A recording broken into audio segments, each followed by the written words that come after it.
From this day on, you will only use how you feel to determine whether what you thought is true or not. From this day onwards, you will only use how you feel about what you think to gauge whether or not it is true. You're not going to ask for anyone's opinion. Oh, how do I look today, honey? Fucking ugly. Oh, thank you. I disagree. Or not. Doesn't matter. But you get the point. You don't ask for permission to be who you are. You don't ask anyone what is true or what is not. First of all, because their truth might not be your truth. And second of all, because people don't know what they're doing. They have no clarity. Now, if this was an enlightened civilization, then maybe it would make some sense, some form of sense, to occasionally ask, how do you view this experience? And that's why we come to meetings like this. It's because we wish to engage with more of ourselves and portions of ourselves that have explored perhaps a little bit more, that have become a little more clearer on the way the Creator sees things, and so we want to bounce off of those reflections.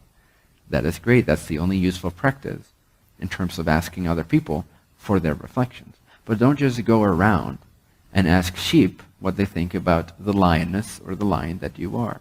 Because you don't care. You don't want to care what people think about who you are. As soon as you do, you're out of alignment, you feel bad, you feel like you're a victim, you don't understand why people don't love you, why don't they just say nice things about you? Who cares? There's something wrong if a sheep says something nice about a lion.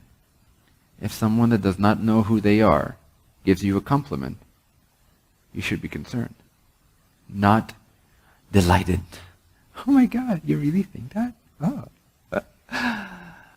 Now, if someone you want to end up like is giving you a compliment and it feels genuine, then maybe you have some inkling of a reason to resonate with that, to vibrate with that moment and say, yeah, let me absorb that energy for a second and make it my own. But if someone stands in front of you who you don't want to end up as, don't ask what they think, because it doesn't matter. The only way it makes sense for you to ask someone you don't want to end up like what they think about you, the way you think, the way you look, what are you doing, the only way that makes sense is if you use the exact opposite of what they're saying. So I don't want to end up as you, bless your heart, and you say that you agree with this particular point of view, then you should be concerned with that particular point of view. Does that make sense? And if that person is someone that you want to become more like in your own way, then let that reflection show you something. Not blindly take it on, obviously. It has to resonate to the fullness, to the core of your being. But then it makes slightly more sense to believe in what they're saying.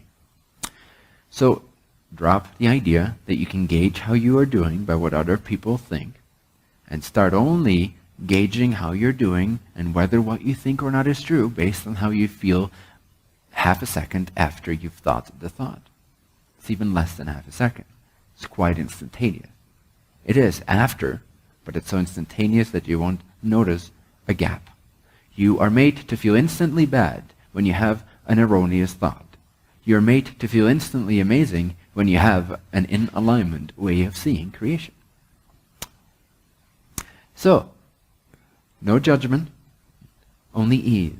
When you feel a little bad, don't go down the negative drain. Don't continue to perpetuate negative thoughts, unless you really want to continue to beat yourself over the head with a club, or a piano, or someone else's opinions, which is even heavier than a piano.